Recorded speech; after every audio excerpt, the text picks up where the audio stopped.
नमस्ते बच्चों, कक्षा 8 विषय गणित और आपकी प्रश्नावली 11.1 है। इसके अंतर्गत आपको आयत, वर्ग, इनके क्षेत्रफल, परिमाप और वृत्त, इनके क्षेत्रफल परिमाप से रिलेटेड जो क्वेश्चन हैं, तो आपके ये सारे जो सूत्र हैं वो पहले आ चुके हैं। फिर भी एक बार देख लो कि आयत का जो क्षेत्रफल होता है, आयत परिमाप किसे कहते हैं। जैसे ये आयत है, किसी भी आकृति का परिमाप उसकी बाह्य दूरी होती है। इसकी ये चारों भुजाओं बाह्य दूरी होगी, इनका योग क्या होता है, परिमाप होता है। और परिमाप का जो सूत्र होता है वो होता है 2 गुना लंबाई प्लस चौड़ाई, आयत के परिमाप का।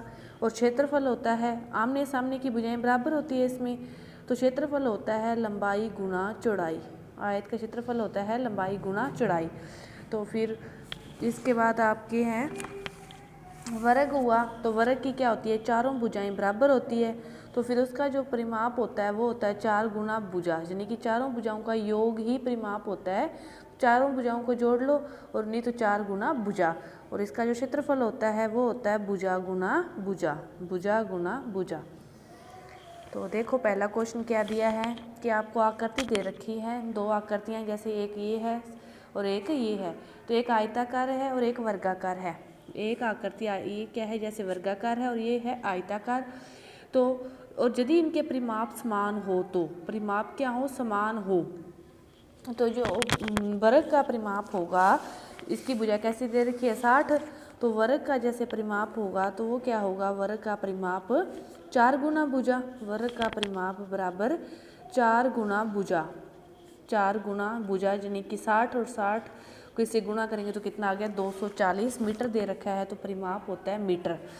और फिर आयत की आपको क्या दी है, एक ही भुजा दी है 80 मीटर, तो दूसरी भुजा नहीं दी अपने को, लेकिन क्या दिया है, दोनों के परिमाप बराबर हों। तो आयत का परिमाप क्या होता है, 2 गुना, एक भुजा दे रखी है जो नहीं दी उसको क्या मान लो x, और बराबर है इसके परिमाप के। तो 80 प्लस x 2 गुना में है, दूसरी साइड 2 किस में जाएगा, भाग में, इसमें भाग देंगे तो कितना आएगा 120। तो x का मान निकालना है, 120 माइनस 80, तो x का मान कितना आ गया 40 मीटर। तो x का मान कितना आ गया 40 मीटर। ये भुजा नहीं दी थी, ये भुजा कितनी आ गई 40। अब क्या पूछा है, किसका क्षेत्रफल अधिक है, क्षेत्रफल ज्ञात करना है। तो वर्ग का क्षेत्रफल फिर क्या होगा, वर्ग का क्षेत्रफल भुजा गुना भुजा। वर्ग की भुजा है 60, 60 गुना 60, 6 और 6 3600, और इसका मात्रक होता है मीटर स्क्वायर। और आयत का क्षेत्रफल फिर क्या होगा, एक तो आयत की भुजा है 80 और दूसरी निकाली है 40, तो 80 गुना 40, 8 चौक है 3200 मीटर स्क्वायर। अब कौन सा अधिक है, वर्ग का क्षेत्रफल क्या है, अधिक है। इसमें ये पूछे किसका अधिक है, तो इसका उत्तर आएगा कि वर्ग का क्षेत्रफल अधिक है। देखो दूसरा क्वेश्चन, कि श्रीमती कोशी के पास चित्र में दर्शाई गई, ये वाला चित्र है इसका, इस चित्र में दर्शाए गए अनुसार एक प्लॉट है, और प्लॉट के बीच में यहाँ पे वो क्या करना चाहता है, घर बनाना चाहता है, और ये इसके चारों ओर क्या है, ये वाला चीज़ बगीचा है। तो वह 25 रुपये प्रति वर्ग मीटर की दर से इस बगीचे को विकसित करना है। तो इस बगीचे को विकसित करने का व्यय ज्ञात करो। एक तो बाह्य आकृति होगी, एक होगी बीच वाली आकृति। तो अब बाहर वाली आकृति का क्षेत्रफल नहीं तो परिमाप ज्ञात करके बाहर वाली आकृति का, इसमें क्या है, विकसित कराने का व्यय है प्रति वर्ग मीटर की दर से, तो इसका क्षेत्रफल ज्ञात करोगे और बीच वाले का क्षेत्रफल ज्ञात करोगे। फिर दोनों का क्या करोगे, घटाव करोगे, तो इसका क्षेत्रफल आ जाएगा बीच वाले का, कि पूरी का निकाला और इसका निकाला, दो घटाव किया, तो ये वाला जो पार्ट है बगीचे वाला वो आ जाएगा। फिर 55 रुपये प्रति वर्ग मीटर की दर से है, तो फिर वो उसको निकाल लेंगे। तो देखो बाहर वाले की भुजा कितनी दे रखी है 25 25, यानी कि ये क्या दे रखा है, वर्ग दे रखा है। दूसरे क्वेश्चन में देखो कि आपको वर्ग ही दे रखा है, तो उसका जो क्षेत्रफल निकालेंगे वर्ग का बाहर वाले का, तो वो क्या आएगा फिर 25 गुना 25, यानी कि कितना हो जाएगा 625 मीटर स्क्वायर।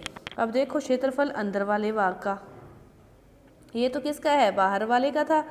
अब देखो अंदर वाले में कितनी दे रखी है, ये भुजा 20 और ये 15, यानी कि ये कौन सी आकृति है, आयताकार हुई। तो आयताकार का क्षेत्रफल निकालना है, तो फिर वो क्या होगा, लंबाई गुना चौड़ाई, तो यानी कि 20 गुना 15, 15 दूनी 30, यानी कि 300। अब बगीचे का निकालना है क्षेत्रफल, तो फिर दोनों का क्या करना होता है, घटाव, 625 माइनस 300, यानी कि कितना आ गया 325 मीटर स्क्वायर। ये किसका आ गया, बगीचे का क्षेत्रफल आ गया। बगीचे का क्षेत्रफल कितना आ गया, 325 वर्ग मीटर। अब आपको क्या करना है, 55 रुपये प्रति वर्ग मीटर की दर से इस पर व्यय कराना चाहता है। तो ये तो है पूरे बगीचे का क्षेत्रफल, और 1 वर्ग मीटर पर जो व्यय है कराने का वो कितना है, 55 रुपये। तो फिर इतने वर्ग मीटर पर व्यय कराना है, तो इसका मतलब इसको किस से गुणा करोगे, 325 को 55 से गुणा करोगे, आपका जो भी उत्तर आएगा वो उतने रुपये होगा। इनका गुणा है वही आपका क्या होगा, उत्तर होगा। अब देखो तीसरा क्वेश्चन क्या दिया है कि आरेख में दर्शाया गया है। इसमें भी क्या है, दे रखा है, ये वाला डायग्राम दे रखा है कि एक बगीचे का आकार मध्य में तो आयताकार है, कि बीच वाला तो आयताकार है और किनारों से वो क्या है, अर्धवर्त है। तो इस बगीचे का परिमाप और क्षेत्रफल ज्ञात कीजिए। इसका परिमाप भी ज्ञात करना है और क्षेत्रफल भी ज्ञात करना है। और आयत की लंबाई के लिए आपको एक ट्रिक दे रखी है कि 20 - 3.5 + 3.5, यानी कि 20 में से कितने कम होंगे, 7। तो ये कितना आ गया, 13। आयत 13 और ये वाली कितनी है, 7। ये वाली 7 है। आपको क्या ज्ञात करना है, इसका परिमाप और क्षेत्रफल दोनों। तो देखो यदि पहले परिमाप ज्ञात करते हैं तो पहले आयत का परिमाप, फिर क्या आएगा, 2 × 13 + 7, 2 × 13 + 7 यानी कि 2 × 20 और कितना आ गया, 400। 2 × 20 40 मीटर। कितना आ गया ये, 40 मीटर, 40 मीटर। अब रह गई इसका परिमाप। अर्धवर्त ये है, अर्धवर्त ये है, तो कितना वर्त हो गया, संपूर्ण वर्त हो गया ये। और संपूर्ण वर्त का अपने परिमाप ज्ञात करेंगे तो वो कितना आएगा, 2πr।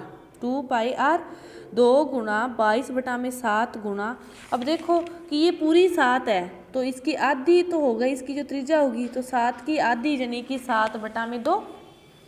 तो 2 से 2 कट गया और 7 से 7 कट गया, कितना आ गया, 22 मीटर। तो मतलब इसका कितना आ गया, 22, और आयत का कितना आ गया, 40। तो दोनों को जोड़ देंगे तो वो इसका परिमाप आ जाएगा। इसी प्रकार इसका क्षेत्रफल ज्ञात करोगे 13 × 7 और इसका क्षेत्रफल ज्ञात करोगे πr²। ठीक है। इसके बाद देखो अगला क्वेश्चन, जैसे कि फर्श बनाने के लिए उपयोग में ली जाने वाली एक टाइल का आकार समांतर चतुर्भुज के जिसका आधार इतने सेंटीमीटर है और संगत ऊंचाई इतने सेंटीमीटर है, 1080 वर्ग मीटर क्षेत्रफल वाले फर्श को ढकने के लिए ऐसी कितनी टाइलों की आवश्यकता होगी। ये क्वेश्चन है कि आपको आधार और ऊंचाई दे रखी है, तो देखो इसमें कितनी मतलब आवश्यकता होगी। आपको क्षेत्रफल कितना दे रखा है, क्वेश्चन नंबर 4 है कि दे रखा है कि इतने वर्ग मीटर, ये क्या दे रखा है, वर्ग मीटर। और आपको जो दे रखी है आधार और ऊंचाई दे रखी है समांतर चतुर्भुज की, वो किस में दे रखी है, सेंटीमीटर में, 24 सेंटीमीटर और 10 सेंटीमीटर। तो इतने सेंटीमीटर वाली कितनी मतलब आवश्यकता होगी, कितनी ईंटों की या टाइलों की आवश्यकता होगी क्षेत्रफल को ढकने के लिए। पहले तो दोनों सेम होने चाहिए, ये वर्ग मीटर में है और ये सेंटीमीटर में है, चाहे तो इसको भी मीटर में चेंज करो चाहे इसको भी सेंटीमीटर में चेंज करो। अपने इसको सेंटीमीटर में चेंज करते हैं तो क्या दे रखा है, वर्ग मीटर का अर्थ है यानी कि मीटर गुना मीटर। तो 1 मीटर बराबर 100 और दूसरे मीटर बराबर भी 100 बटा में 24 × 10। इसमें भाग देंगे तो क्या आएगा, 45 आएगा और एक जीरो से एक जीरो कट गई, तो फिर 45 के साथ कितनी जीरो लग जाएगी, कितनी जीरो बच गई, 1 2 3, 3 जीरो बच गई। तो इतनी टाइलों की या इतनी ईंटों की आवश्यकता होगी। तो ये आपका क्वेश्चन है, कितनी शब्द आते ही भाग देना होता है, लेकिन आपको पैमाना सेम करना है। वर्ग मीटर है यानी कि मीटर गुना मीटर, 1 मीटर बराबर 100 सेंटीमीटर, तो 100, दूसरे मीटर बराबर भी 100 यानी कि 100 × 100।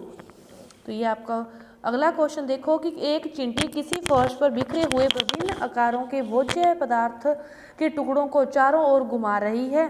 तो एक कितना लंबा चक्कर, आपको देखना है इन सभी का परिमाप ज्ञात करके कि किसमें लंबा चक्कर लगेगा।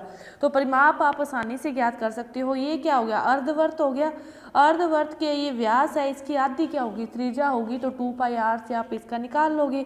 इसका देखो ये इसका जो निकालोगे वो 2πr से निकाल लोगे, और इस पूरे का जो परिमाप निकालोगे वो किससे निकालोगे, आयत से, और उसमें से घटा दोगे तो ये आ जाएगा। फिर इसी प्रकार इसका आ जाएगा अर्धवर्त से, और ये क्या बन गया, त्रिभुज बन गया, 3 भुजाएं हैं। तो आप इस क्वेश्चन को समय हल करोगे। परिमाप ज्ञात करना है, इसमें तो सभी का योग ही करना है, इसमें 2 सूत्र लगाने हैं। तो ये आपकी 11.1 प्रश्नावली है वो पूरी हुई। धन्यवाद।